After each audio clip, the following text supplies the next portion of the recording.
তো সব কেটে রেডি করে নিয়েছি। ঘুমে পড়ে যাচ্ছে, ঢলে ঢলে পড়ে যাচ্ছে, দেখো বাচ্চাটা। বঞ্চিত একদম করিনি, আপনি একটু বলবেন যে তার ভাগের ভাগ যেন নিয়ে যায়।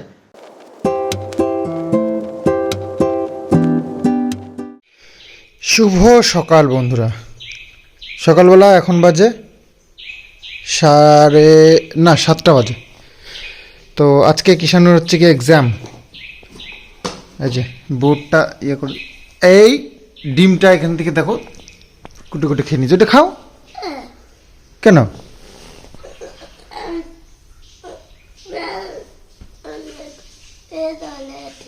তো সকালবেলায় আমি ঘুমের থেকে উঠে ওকে কিষানুকে হাত দাঁত মাজিয়ে জামা কাপড় পাল্টায় যে টিফিন করে দিলাম, এটা খেলো।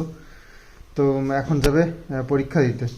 আসলে মা কালকে ওষুধ খেয়েছিল, সকালবেলায় শরীরটা ঠিক হয়ে গেছিলো। রাত্রেবেলায় ওই বললাম, ওই দেখলে শুয়ে গেছিলো, আর ওঠেনি, খায়ও নি, ওষুধও খায়নি, ভাতও খায়নি, কিছুই খায়নি। তো আবার রাত্রিবেলায় জ্বর হয়েছে। তো এখন মানে শরীরটা আবার খারাপ। এরকম করলে হয় বলো? শরীরটা ঠিক করতে গেলে ঠিকঠাক ওষুধ খেতে হবে, শরীরের যত্ন নিতে হবে, খাওয়া দাওয়া করতে হবে, তবে না শরীর ঠিক হবে। তো যাই হোক, এখন মায়ের শরীরটা খারাপ, কিষানুকে রেডি করে দিলাম। বাবু স্কুলে নিয়ে যাবে, ওর পরীক্ষা আছে, পরীক্ষা দেবে। পরীক্ষা কেমন হবে মনে হচ্ছে? ভালো হবে তো? ঠিক আছে, ঠাম্মি কিন্তু শরীর খারাপ, ঠিক আছে? বেশি ডিস্টার্ব করা যাবে না, ঠিক আছে? দেখি আবার রান্না বান্নার কী ব্যবস্থা করা যায়। বাজারে যেতে হবে একটু। পেন্সিল বক্স তো দিইনি। আরে একটা আছে, একটা দুটো ছিল যে। আরে এটা চিটিং। রাবার কই? রাবার দে। দুটো ছিল তো পেন্সিল। মাকে তো তোমরা জানোই, মা ঘরে শুয়ে তো থাকতে একদম পছন্দ করে না, ভোর থেকে শুরু করে দেয় কাজকর্ম। তো এতটাই শরীর খারাপ যে বিছানা ছাড়তে পারিনি এখনো পর্যন্ত। তো যাই হোক, এখন সকালবেলায় বাসি কাজ তো সারতে হবে। তো নিজে যতটা পারি, নিজের সাধ্যের বাইরে তো আর পারবো না, তো যতটা সম্ভব আর কি।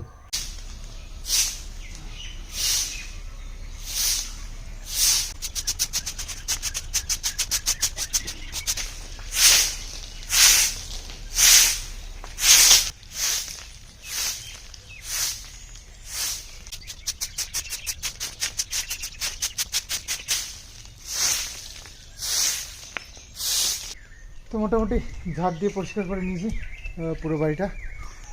ওহো, এখানে আবার একটু আছে, তো পরে দেখছি, এখন আর হবে না, অন্যান্য কাজও রয়েছে। আসলে কাজ করলেই হবে না, কাজের সাথে সাথে টাইমটাকেও মেনটেন করতে হবে, তবে কাজের লাভ আছে, না হলে নেই। তো বাসি কাজ সেরে ভাতটাও বসিয়ে দিলাম। কাজকর্ম কেন করছি? খেতেও তো হবে, তাই না? খেতে না হলে তো কাজও করতে হতো না। তো সকাল সকাল বসিয়ে দিলাম ভাতটা। মায়ের শরীর খারাপ, মা শুয়ে রয়েছে। এদিকে আমি কাজ করছি, বাবু যাবে হচ্ছে বাতকুলাতে। তো কিষানুকে কি করবো, টিভি চালিয়ে দিয়েছি, কিষানু এখন টিভি দেখছে বসে। আর কি, টিভি চালিয়ে দিলে বা ফোন দিলে একমাত্র চুপচাপ বসবে, না হলে এদিক ওদিক দৌড়াদৌড়ি সব জিনিস নষ্ট করা, মানে বদমাইশি যত রকমের হয় সবগুলো করবে। তো সামলানো মুশকিল হয়ে যাবে, যার যার কাজও তো করতে হয়। তো মার শরীর খারাপ করে সবচেয়ে বড় সমস্যা হয়ে গেছে। আচ্ছা, একটা কথা তোমাদেরকে বলে দিই, আর সেটা হচ্ছে গিয়ে আমার এই যে হাইপের যে অপশনটা আসে না, ওটা আমার কিছু প্রবলেমের জন্য হয় না। আর আমি সেটা জানি, আর জেনেও কিছু করার নেই, কারণ ওই প্রবলেমটা আমাকে ফেস করতেই হবে। কারণ যে কন্টেন্টটা আমাকে দিতে বারণ করছে, সেই কন্টেন্টটা আমাকে দিতেই হবে, মানিয়ে নিও। আর কি করব, সমস্যাটা আমারই। হাইপের সিম্বলটা আসছে না মানে আমার চ্যানেলেরই ক্ষতি হচ্ছে, তো সেটা আমাকে মেনে নিতে হচ্ছে। তো বারবার অনেকেই কমেন্টস করো, ওই অপশানটা আমার ম্যাক্সিমাম ভিডিওতেই থাকে না, আর যে হয়তো সপ্তাহে একটা দুটো ভিডিওতে থাকে, আর বাকি দিন। আর কালকে পরীক্ষা নাকি? ও, কালকে আবার ছুটি।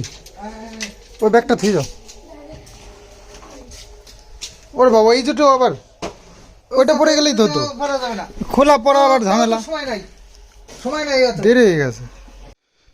আর তুমি একটু ওষুধ ঠিকঠাক খেও, এরকম করলে হয়? শরীর কালকে সুস্থ হয়ে গেল, আবার রাত্রিবেলায় ওষুধ না খেয়ে আবার জ্বর বাঁধালে। তোমার ওর শরীর খারাপ হয়ে গেলে সব সমস্যা হয়, সবাই সব কাজে একা একা করা, নানান দিকে সমস্যা হয়, সব কিছু একা করা যায়। তো কিষাণুর ওষুধ 3 বেলা 4 বার, দিনে 4 বার করে খাওয়াতে হয়। তো আবার খাইয়ে পাঠালাম, পড়তে গেল। তো মা এক তরকারি ভাত, ওই আমি মানে সব গুছিয়ে দিয়েছিলাম আর রান্না করেছিল, কিন্তু ওই এক তরকারি রান্না করেছে, ওই দিয়ে কি আর হয় 2 বেলা। তো এখন একটু টমেটো নিয়ে এসেছি, এত সুন্দর টমেটো, তো সুন্দর করে একটা স্যালাড বানাই, যেটা আমাদের ফেভারিট স্যালাড, ওটা দিয়ে খাওয়া হবে।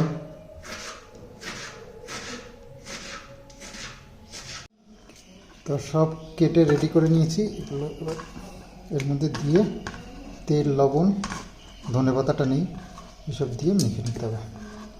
এই যে আদা কুচি, এটাই হচ্ছে আসল টেস্ট।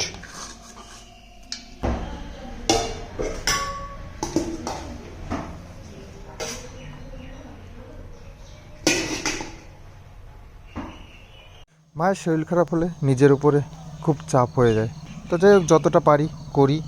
তো মায়ের শরীরটা খারাপ, আমি সব রেডি করলাম, এবার বাবুকে ডাকলাম খেতে।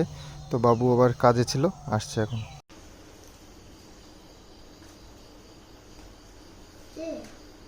ওটা কিষাণু, কালকে পরীক্ষা আছে? কালকে পরীক্ষা নেই? কবে? চলো ওটা ওটা ওটা ঝাড় দিই। সারাক্ষণ এত নোংরা করি, এত নোংরা পরিষ্কার করে পারা যায়?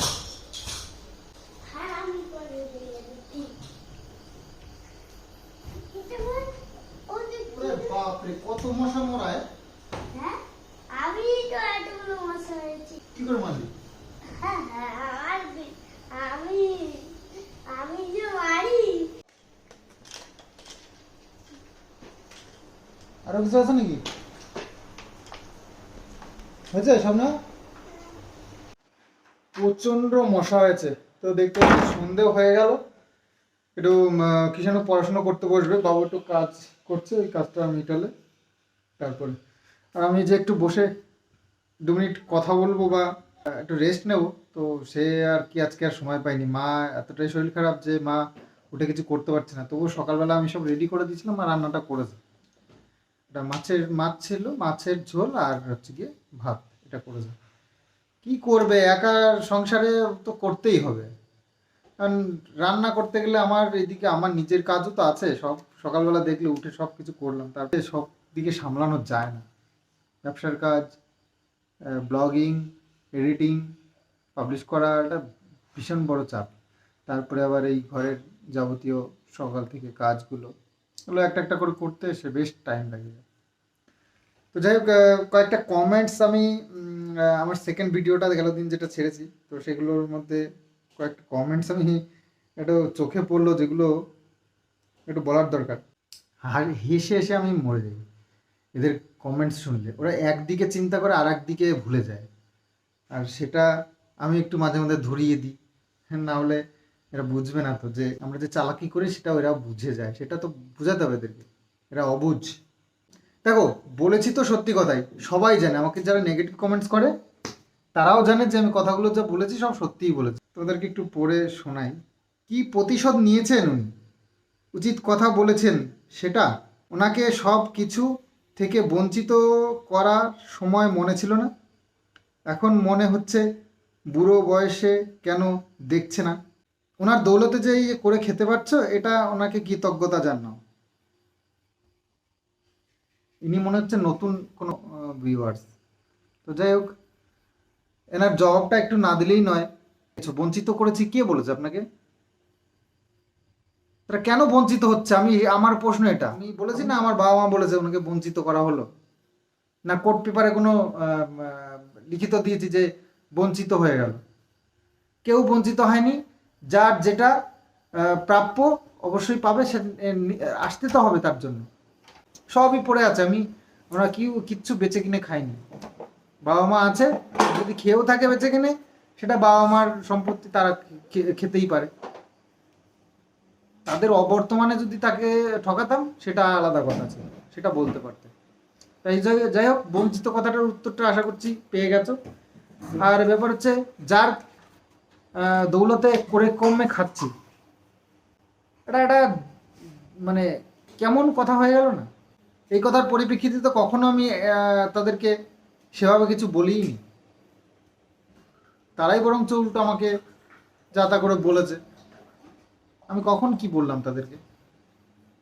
যেটা আমাকে বলেছে তার অ্যান্সারটা দিয়েছি আমি, যে আমার ভুলটা দেখিয়েছে চোখে আঙুল দিয়ে তোমাদেরকে সেই জিনিসটাই আবার চোখে আঙুল দিয়ে দেখালাম যে এটা আমার ভুল নয়, এটাই বলেছে।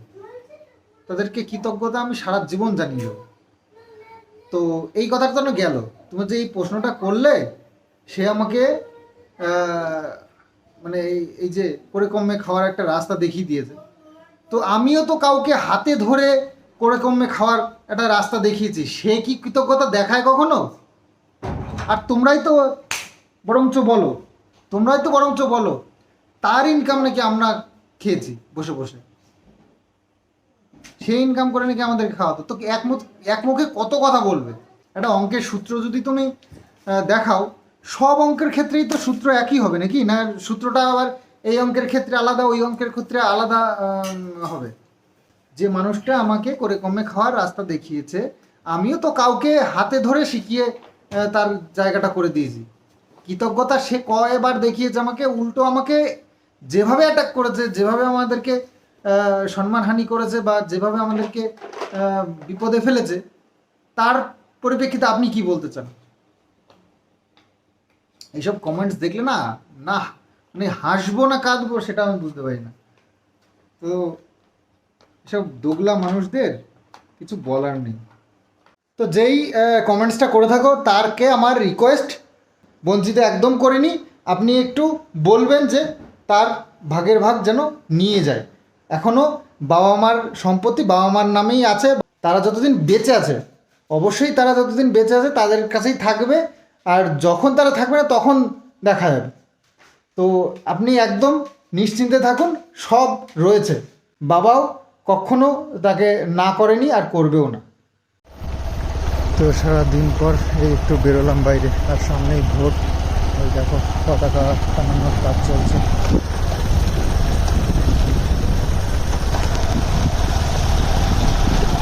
তো রাত্রের জন্য একটু আটা মাখতে হবে, আর এই যে আলু আর গাজর কেটে নিয়েছি, এগুলো ভাজবো। তো বেশি কাটা হয়ে গেছে মনে হচ্ছে, তো কী আর করা যাবে, চলো একবারে ভেজেই নিই আর কি। তো পেঁয়াজও কেটেছিলাম, ভাবলাম যে পেঁয়াজ দিতে, মা বলছে আলু গাজরের মধ্যে আর পেঁয়াজ দেওয়ার দরকার নেই। আর মায়ের শরীর খারাপ হওয়াতে খুব চাপ হয়ে গেছে, তাতে কিছু একা সামলে পারা যায় না।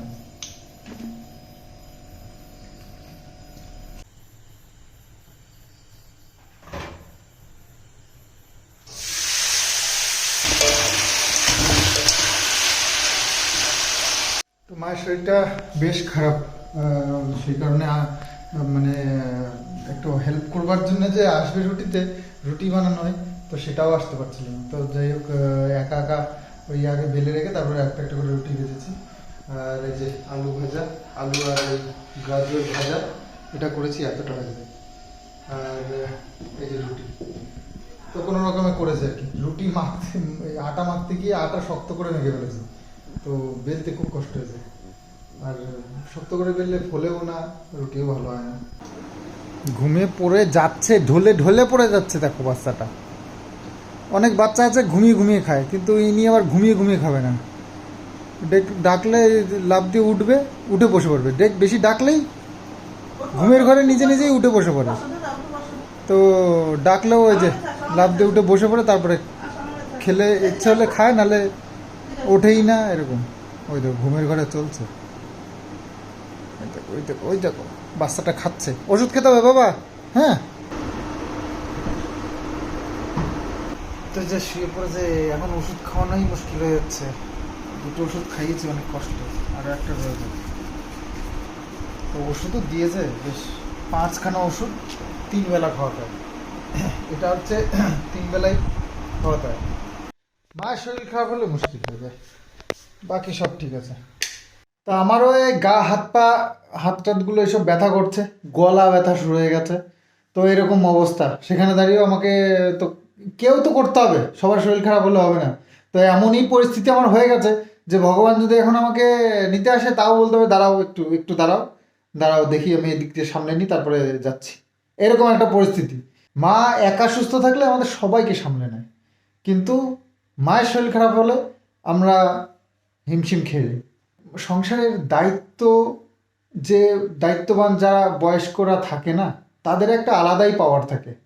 তো তারা সব কিছু মানিয়ে, সব কিছু গুছিয়ে, সব কিছু ঠিকঠাক করে নিতে পারে। কিন্তু এই যে আমরা এই একটু এদিক ওদিক করতে গেলেই ব্যাস, এটা ছেড়ে ওটা, ওটা ছেড়ে ওটা করতে গেলেই ব্যাস আমাদের হালাত খারাপ হয়ে যায়।